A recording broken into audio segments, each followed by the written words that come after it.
નમસ્કાર મિત્રો, અમારી ચેનલમાં તમારું સ્વાગત છે। સુરત શહેરના શાંત ગણાતા અડાજણ વિસ્તારમાં આવેલા આનંદ મેલ રોડ પર એક હૃદયદાવક ઘટના સામે આવી છે।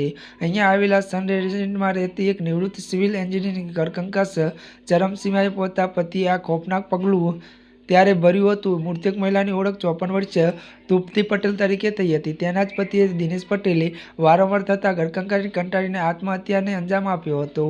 મળતી માહિતી મુજબ દંપતી વચ્ચે લાંબા સમયથી ગટરાગ ત્યારે ચાલી રહ્યો હતો અને આ ઝઘડાએ ઉગ્ર સ્વરૂપ ધારણ કર્યું અને આવેશમાં આવી દિનેશ પટેલે ઘરમાં પડેલો લોખંડનો હથોડો ઉઠાવીને પત્નીના ત્યારે માથા અને કાપડના ભાગે ઉપરા સાંપડીના ઘા ઝીકી દીધા હતા। ગંભીર ઇજાઓને કારણે તૃપ્તિ પટેલનું ઘટના સ્થળે જ કરુણ મોત નીપજ્યું હતું। તેના પતિ ત્યારે લોખંડના ત્યારે હથોડા અને ફટકા મારીને નિર્મળ ત્યારે કરી નાખતા સમગ્ર વિસ્તારમાં ત્યારે હચમચ ગચી છે।